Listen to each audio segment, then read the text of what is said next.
இப்ப உன்னை வெளுக்கிற வெளியில நீ எப்படி ஓட போறன்னு மட்டும் பாரு என் காத்தாடி. ஏண்டா என்ன கிளை வாயில இருந்து பழைய ஆரன் சவுண்ட் வந்து கப்புன்னு முடிக்கிச்சு தெரியலையே என்னன்னு பாரு. என்னடா கிளவி செத்து போச்சா? என்னடா சொல்ற? தானா போற உசர தடியில அடிச்சு கொண்ட மாதிரி கொண்டுட்டீங்களே. ஐயோ கிளவி செத்து தெரிஞ்சா கூடவே நம்மளையும் செத்துல அனுப்பிடுவாங்க. எது எப்படியோ முதல்ல என்ன காப்பாத்துங்க. செருப்பு பிஞ்சிரும். நான் எப்படி தப்பிக்கணும் அதை ஃபாலோ பண்ணி தப்பிக்க பாரு.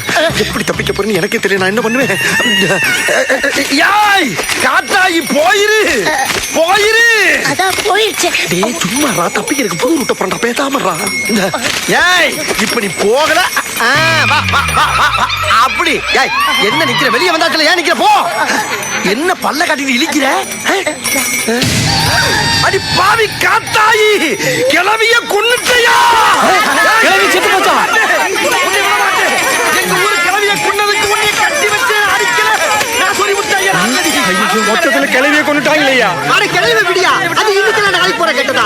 அங்க பாரியா நான் உயிரியே படைய வச்சு அந்த பேயை விரட்டி பிடிக்க என்னமா போராடுறாரு. இந்த மாதிரி ஒரு சாமியாரி நம்ம ஊருக்கு கிடைப்பாரா? முதல்ல அவரை கையெடுத்து கும்பிடுங்கய்யா. அப்பாடா நம்பிட்டாங்க. ஏய் மரத்தை விட்டு இறங்கி எங்க ஓடுற? எறாத வழக்க மாற தப்பிச்சோம்டா. சொல்லி முட்டை ஐயனாரே ஒரு குலக்கேசல இருந்து உன் பிள்ளையை காப்பாத்திட்டப்பா. இந்த உலகத்துல எந்த ஊர் எந்த கண்ட்ரி டெவலப் ஆனாலும் இந்த ஊர் மட்டும் டெவலப் ஆகக்கூடாது. அப்பதான் என்ன மாதிரி துபாகூர் சாமியார்லாம் பொழப்பு நடத்த முடியும்.